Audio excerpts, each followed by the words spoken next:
So I'm back inside, but I'm not quite done, talking for today. I took out the pink contact. I thought I was doing something with like the color scheme, like the pink, purple. The shit was not working out because the pupils were different sizes and it doesn't look that great. But I really like this orange. I just like this design for a contact. I feel like all my contacts are going to be like this design. If I can help it. Like all the ones that I wear for like just every day. Because I like having that ring around it. It doesn't necessarily make it look real. It's like realistic. It pops in a way that seems realistic but also otherworldly, which I fucking enjoy. Fuck reality. I'm trying to get as far away from reality as possible. So let's go. So in talking about Dig and his need for reassurance, I was thinking about the other motherfucking day when I went to the gym. Let me first start off with saying I'm not a people person. Not particularly fond of people. And I don't want to say like I entirely hate people. I have an odd relationship with my thoughts about humanity and society in general. I don't like people, generally speaking, myself included. But those are the beings that I'm surrounded by. Those are the beings that I communicate with and relate the most to. And so I try to, in every person that I meet, I try to enrich their life in some way. It's a little bit like when you have a function and people bring dishes and, everyone enjoys the food and all that stuff and they leave the dish behind by accident. And reuniting this person with their dish, I feel like it is appropriate, acceptable, downright expected, honestly, for me. When you return the dish to that person, you return it with something in it. I feel like that's the way that you should approach all interactions with people, outside the ones that are shitty. Whether it be something big or something small. I just feel like it's really important to leave behind a legacy of positivity, constructiveness. I'm not sure exactly what it is, but you should always endeavor to build people up rather than tear them down. And every person you meet, just to be as good as you possibly can be. That being said, I fucking hate people. I had a experience that I will bookmark the past few weeks, but it's become more of a, not urgent, like it's just more in the forefront because it's developed a bit more since the beginning. I go to the gym fairly often. They have a new guy at the front desk and he's been here, seems like a couple months. He might have started at the beginning of the year, but I don't know because I don't go to the fucking gym at the beginning of the year because the New Year's resolutioners are there until like Valentine's Day, pretty much. And so this guy's at the front desk and he's friendly enough. He's really nice. And every time I come in, he has like a comment about like my hair or the clothes that I wear because I am, kind of an eccentric dresser. And so I don't really feel any type of way when people ask me about my clothes because oftentimes someone wants to buy that thing. And so he had talked about I had this pair of harem pants and he was talking about the parachute pants and I was like, oh, I know the fuck you're talking about. I love those pants. They're my new favorite pants. And I told him where I got them and you could also get them on Amazon. So I was, giving him information because I'm thinking like he wants a pair of these pants and he kind of disregards all that stuff and just is like complimenting, I guess, because he made it apparent that like he didn't give a shit about where I got the pants. He was talking about the pants. He was complimenting my pants, I guess, like my style. That wasn't necessarily like a red flag to me. It's just, I misread what information this guy was trying to get across, and yeah, it didn't really bother me. But he pretty much talks to me every time I come in, and he's there every time I come in.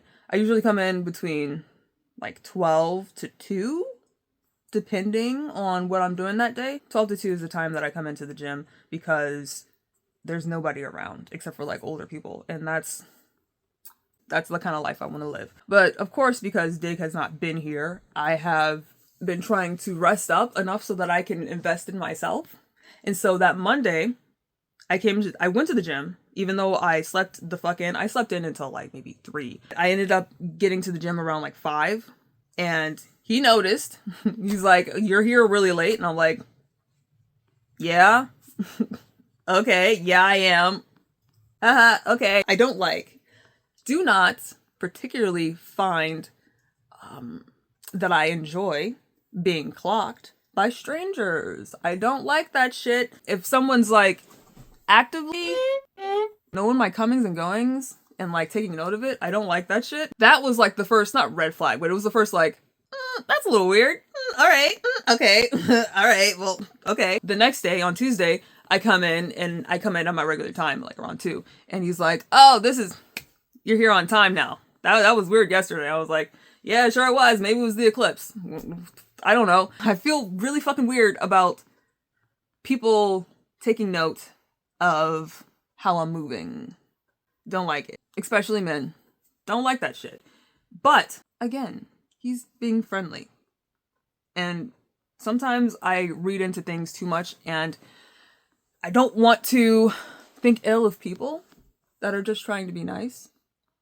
But as I'm leaving the gym Tuesday, he pulls me aside and is like, "Hey, you're paying a whole lot for your membership when you're the only person that's coming in." And I was like, "Oh, yeah, no, yeah, it's been a while since my husband's come in." And I don't know, the exchange was weirdly contentious. Like, I felt like I needed to defend Dig against this man. Like, the way that he was talking about Dig not coming to the gym. Like, you don't even know this nigga. You have never even seen him. Why are you talking about him like that? Because, like, he was like, "Yeah, it's been a year since he last came in." Like, I was like, "Wow, that's crazy. I didn't even think about that." Like, okay, and the nigga's got a lot going on. Like, I'm not going to speak to his experience, but I mean, I know he works a whole fucking lot, and so he's really tired all the time, and he also has insomnia. And so it's really hard for him to get to the gym, especially because he's not a person that likes to work out. Like, on top of the insomnia, he has problems breathing. He has asthma, like, pretty fucking bad, and he had to get some, like, 2 different types of inhalers last time he went to the doctor. Also, like, at the end of, like, not like fucking, what?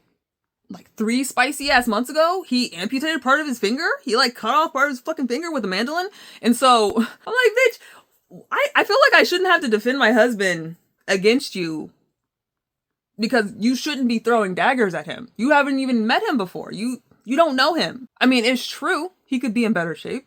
He could go to the gym. He could definitely spare some fucking time to get to the gym. And I've tried to push him to do it. And it's really fucking frustrating to have a partner that doesn't have the same like athletic like activity level as you. That fucking sucks not to be able to do activities together, especially because I'm a very active person. I like hikes, I like being out in nature, and like he's got allergies off the fucking wazoo, and he's overweight, and fucking Tallulah Gorge, remember that shit? Holy goddamn fuck, he almost died. There's a lot of emotions, I guess, for me that are tied in to that experience, and he kind of hit a nerve with that, being kind of flippant and not disrespectful, not outwardly overtly disrespectful, but like, is this really what you want? Like, come on now. This seems like a problem that's easily solved. On my way out, he was like, "It's been since March 16th, 2023. And I was like, fuck, okay, you have an exact date? Fuck, okay. Yeah, I guess it's been a while. It's been a fucking while, damn. But like, that's not super high on his priorities list, and that's his fucking prerogative, right? But it does cause me a fair amount of frustration. And to know, like, this nigga is going to die before me. He's left-handed, he's got asthma, he's a man, he has high blood pressure. This nigga is going to die before me. Even, like, disregarding the fact that he's older than me. So, that's a shitty place to be in. That's a shitty thing to have to think about.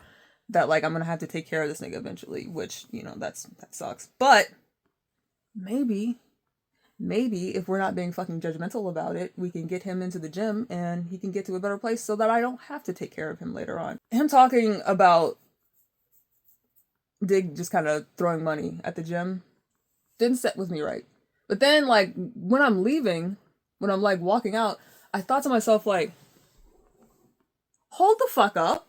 Hold up. Why the fuck are you looking at my plan? Because, like, he told me that my membership was, like, a type of membership that they no longer offer because we got it back in, like, 2018. Like, it was a long time ago. And so they don't offer the membership that we have anymore. But, like, why did you feel the need to look it up?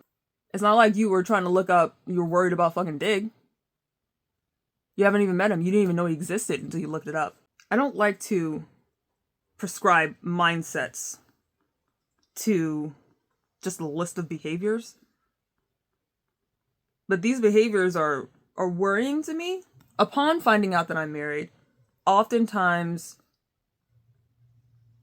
usually cis men, this is a cis men thing, they are either extremely disrespectful to me, like dismissive, or they're like extra honing in trying to convince me to leave my husband, or like to convince me that being single is better. Like, they push the boundaries of what's appropriate to say to a person that you see as a woman when they wouldn't have done that had they thought I was single. But, like, knowing that I'm with somebody, it's almost like I become a conquest. I become a fucking competition. Like, I am the prize now, and I hate that. I really hate that. And so I'm going to go to the gym tomorrow. I'm going to go to the library, get my library card. I got a bunch of shit lined up for tomorrow, but I'm going to hit up the gym after I get the majority of my stuff done tomorrow. And I'm just kind of curious as to how he is going to act when I come to the gym tomorrow. Is he going to be dismissive? Is he going to ignore me? Because, like, he pretty much every time I come in, unless he's talking to someone else, and he's like taking like his time away from talking to somebody else to talk to me, to say like, hey, what's up, when I come in, like, without fail. If he's not at the desk, that's the only time that I don't talk to him. We'll see. It just sucks to feel that way. It feels like there's been a value assessment made upon my being based on something that's like, it shouldn't change how you see me. Unless you were seeing me as someone that you were potentially interested in getting with romantically. And, like, that shouldn't change the way that you treat me as a customer. But it probably will, because that's how it fucking happens. And I just really fucking hate that that is an issue that I run into. And I become keenly aware of it to the point that I'm hyper vigilant of it because I want to avoid it. And I don't want to make anyone ever feel like I'm interested in them. Because I'm not particularly interested in people in general. Feels bad, man. But I'll keep y'all updated. I just want to get sexy and like myself. Like, just a little fucking bit. That's the only reason. I mean, I do enjoy working out. Like, it does get, like, it scratches an itch that I can't reach otherwise. It makes me feel strong and capable, and it's just nice to work out. I just really like working out. That's what I'm doing the working out for, is to look better and feel better. And so that's the priority. And it sucks to have parts of the experience kind of muddied by others' influence or presence or, I don't know, energy. Yeah. I'll talk to y'all later.